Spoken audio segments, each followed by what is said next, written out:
Bismillahirrahmanirrahim. Assalamualaikum warahmatullahi wabarakatuh. Alhamdulillahirabbil alamin. Wa bihi nasta'inu ala umuri dunya waddin. Wassalatu wassalamu ala nabiyyina Muhammadin wa ala alihi wa ashabihi wa man tabi'ahu bi ihsan ila yaumiddin. Allahumma la sahla illa ma ja'altahu sahla wa anta taj'alul hazna idza syi'ta sahla. Allahumma 'allimna ma yanfa'una wanfa'na ma 'allamtana wa zidna ilma. Alhamdulillahirabbil alamin.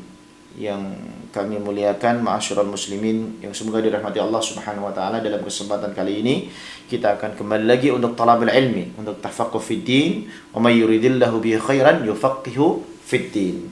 Baik, pada kesempatan kali ini kita akan mengkaji tentang bagaimana adab-adab berpuasa. Sehingga ketika kita menjalani puasa itu dengan adab yang baik, dengan cara yang baik, dengan kaifiyat yang diajarkan oleh Nabi sallallahu alaihi wasallam, maka tentu puasa yang kita jalankan tidak hanya sekedar menahan lapar dan menahan dahaga. Tapi bagaimana kita bisa menjadikan puasa kita itu sebagai puasa yang benar-benar di dalamnya kita memperoleh banyak sekali. Selain daripada pahala, kita juga mendapatkan hikmah yang sangat besar. Apa faedah daripada kita berpuasa? Apa faedah daripada kita lapar? Apa faedah daripada kita haus? Dan apa faedah daripada kita menjaga seluruh tubuh kita, baik itu penglihatan, pendengaran, mulut, lisan kita, penciuman, dan juga alat kelamin kita. Bahkan bagaimana kita menjaga mulut, menjaga perut kita dari hal-hal yang mungkin dari segi makanan, konsumsi, baik makanan maupun minuman, atau apa saja yang kita masukkan ke dalam perut kita. Tentu kita akan seleksi, tentu kita akan saring, tentu kita akan bagaimana caranya supaya Allah Subhanahu wa taala menghendaki apa yang menjadi konsumsi kita itu halalan thayyiban. Baik, kemudian yang pertama yang disebutkan oleh musannif rahimahullahu taala adalah hifdzul lisan.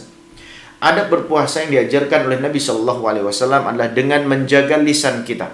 Bagaimana lisan ini bisa dibentuk, diatur, dikondisikan. Ketika berpuasa hendaknya kita memperbanyak zikir. Ketika berpuasa hendaknya kita memperbanyak qiraatul Quran, karena sesungguhnya syahrul Ramadan adalah syahrul Quran.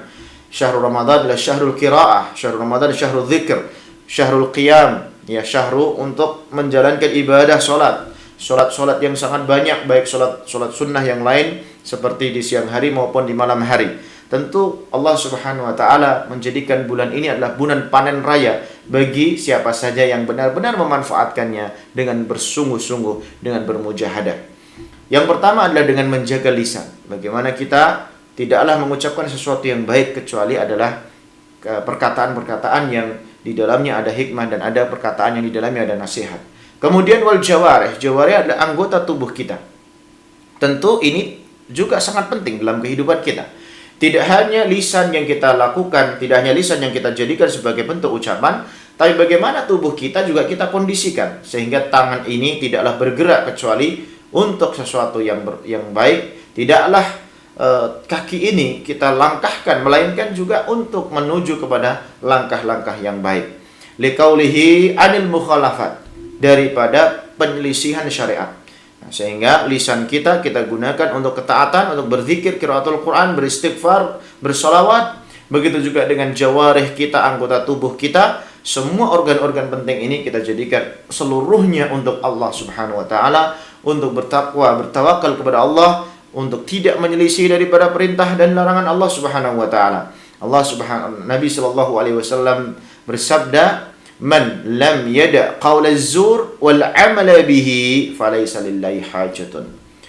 Man lam yada', maka barang siapa yang belum meninggalkan, barang siapa yang belum bisa meninggalkan, yang belum ada niat untuk meninggalkan, yang belum ada mujahadah, kesungguhan untuk meninggalkan qaulaz zur, yaitu perkataan dusta, berbohong. Ya, ini juga ada unsur-unsur diantaranya adalah kita tidak jujur, kita tidak sidqul kalam, tidak jujur di dalam perkataan kita, tidak jujur di dalam ucapan yang kita lakukan.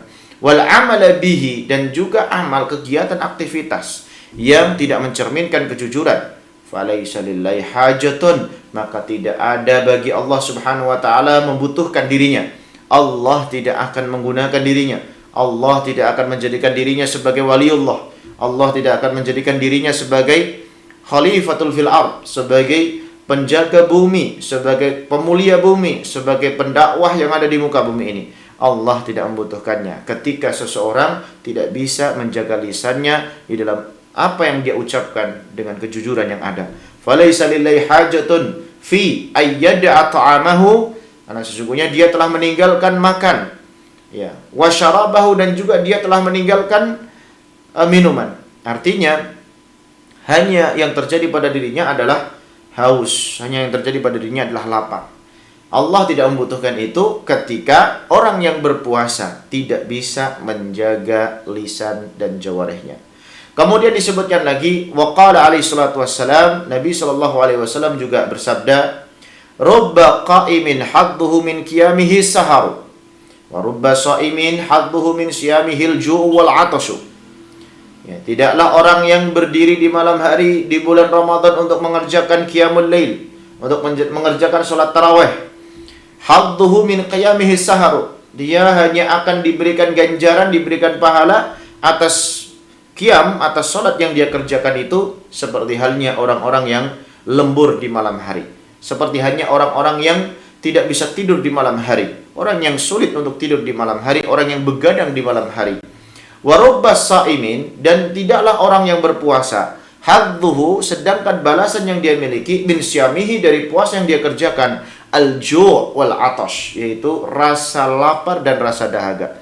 Ini semua ma'asyiral muslimin disebabkan karena tidak akan pernah ada terkumpul dalam satu aktivitas, yang satu menuju kepada ketaatan kepada Allah Subhanahu wa taala, sedangkan dari sisi yang lain di sini adalah bermaksiat kepada Allah Subhanahu wa taala. Tentu tidak akan pernah bertemu dari dua koneksi yang berbeda ini, dari dua posisi atau sisi yang berbeda ini. Maka ini tentu harus kita tinggalkan. Bagaimana kita bermujahadah dari sebelum masuk bulan Ramadan, masih ada kesempatan, masih ada waktu, sehingga kita bisa menjadikan di hari-hari terakhir sebelum masuk bulan Ramadan ini benar-benar bagaimana caranya kita untuk menjadikan akses di dalam menuju bulan Ramadan ini penuh dengan ketaatan, sehingga ketika sudah masuk di bulan Ramadan kita tidak mendapati lagi pada diri kita ucapan-ucapan yang kurang baik, tidak mendapati lagi pada diri kita adalah tindakan-tindakan baik dari tangan maupun kaki kita atau seluruh anggota tubuh kita yang menyelisihi daripada perintah Allah Subhanahu wa taala. Ma'asyiral muslimin, ini adalah bekal-bekal yang sangat penting.